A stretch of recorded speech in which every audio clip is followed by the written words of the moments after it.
Mukha na siyang plastic. Ang ganda niya, 'di ba? Oh. Pero kung nalaman ko siguro yung secret na to. Good morning, guys. Good morning, mga tito at tita, mga plantito at plantita. Welcome to my YouTube channel. So, i-flex ko lang, guys. Ito yung photos ko. Ayan, yun photos ko na kumapal ng husto. Dati kasi isang piraso lang yung nabili namin. Parang 50 pesos nabili ng kapatid ko. Pero hindi tumutubo. Noong pandemic yun. So, nung lumipat kami ng bahay, dito sa bahay ng mama ko sa taas, ito, tinanim ko siya dyan. Yan yung photos. Hanggang nakakuha na ako ng maraming talbos na ipropa ko na siya. Ito nasa side. Ayan. Ang ganda niyan. Ibababa ko siya, pakita ko siya sa inyo. Tapos may ilang pots na din. Ito mga to. Ayan. Ilang pots na yan na ipropa ko na. So, pero hindi yan ang ibablog ko ngayong araw na to. Pinlex ko lang siya. So, papakita ko sa inyo ay ito. Ipapakita ko lang sa inyo, ipiplex ko lang sa inyo ang aking mga favorite. Ilang pirasong favorite na aglaw at saka itong aking Forever Rich na pang-display ko sa loob ng bahay, sa indoor. So, tingnan nyo, mapapansin nyo.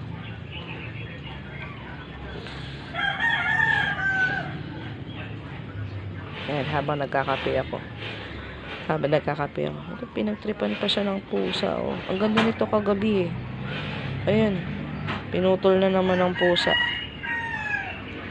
Ayan. Andun kasi ito sa table namin. Yan talaga yung kalaban ko, yung pusa namin. So, ito, nilabas ko siya dito sa labas para pakita sa inyo. Tingnan niyo yung kanyang foliage, yung dahon. Ang ganda. Tsaka ang kintab, diba? Ang kintab. Ayan. So, share ko lang sa inyo. Bakit siya kumintab? Tinry ko kasi yung napanood ko sa video. May napanood ako sa vlog.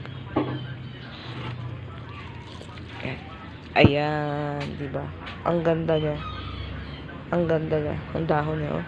Tanya. Ang kintab, ang ganda. Succulents kasi ito eh. Succulents nito Forever Rich. So, iba yung dahon niya. Matubig siya. Yan. Papansin niyo. Ang ganda. O, diba? Ang ganda siya. Tapos, tingnan nyo tong aking Big Roy. Mukha na siyang plastic. Hindi yan basa ah. Hindi yan basa. Ayan siya. O. Mukha siyang plastic. Ang ganda. Kita nyo? Kape tayo guys. Ayan. Kagigising ko lang. Kape tayo. So, ito. Diba? Nagmukha siyang plastic. Ang ganda. Ayan.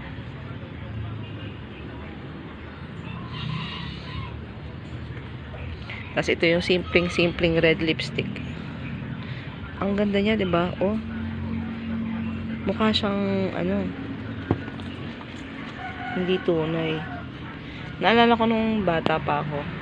Pagising namin sa umaga, naglinis kami ng bahay. Pinupunasan namin isa-isa yung mga dahon ng halaman ni mama. Pero kung nalaman ko siguro yung secret na to, mas masaya ako nung time na yun. Kasi paulit-ulit yung pinupunasan ko yung dahon ni mama ng Chinese bamboo. Ang ginagamit ko pa, minsan oil. Ayan, ang ganda niya, oh. So, pinunasan ko to kagabi. Nung napanood ko nga sa YouTube, ginaya ko siya. So, ayan yung naging resulta niya. At ito yung aking favorite na green.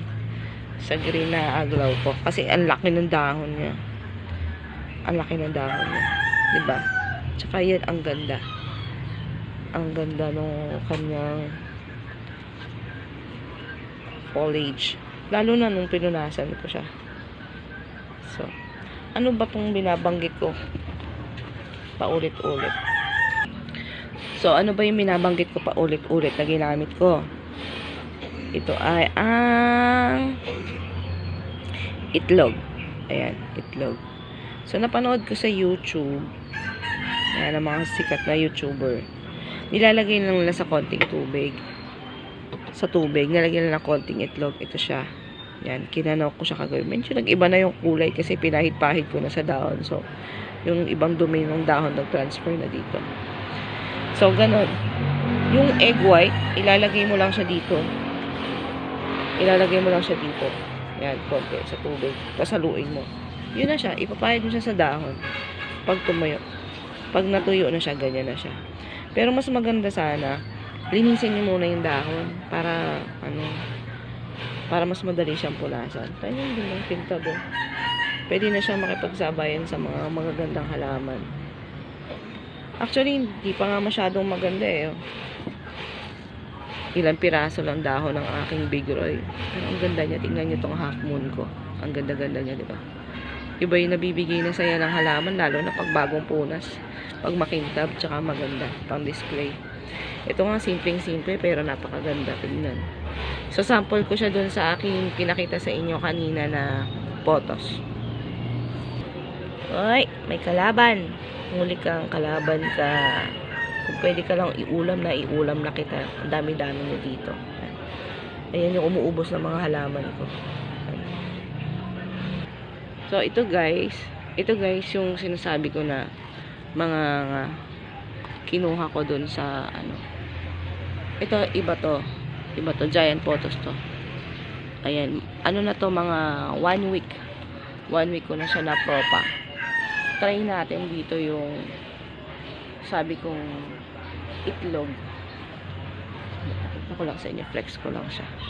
Oops, yan, ayan yung ginawa ko sa kanya. Ginawa ko siyang hanging plant. Pag tumubo na yan, lalagyan ko na, i-transfer ko na naman yan.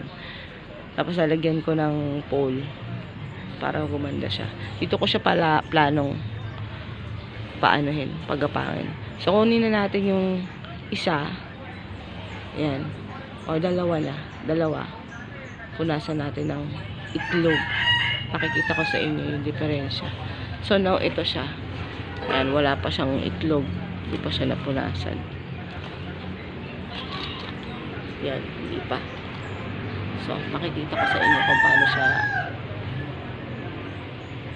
lalagyan, mag-iitsura niya after ko lagyan ng itlog. Saglit lang. Welcome back guys. So, ito. Tapos ko na siyang punasan ng tubig na may itlog. Tsaka, tuyo na rin siya. Meron lang konting basa pa dito yan.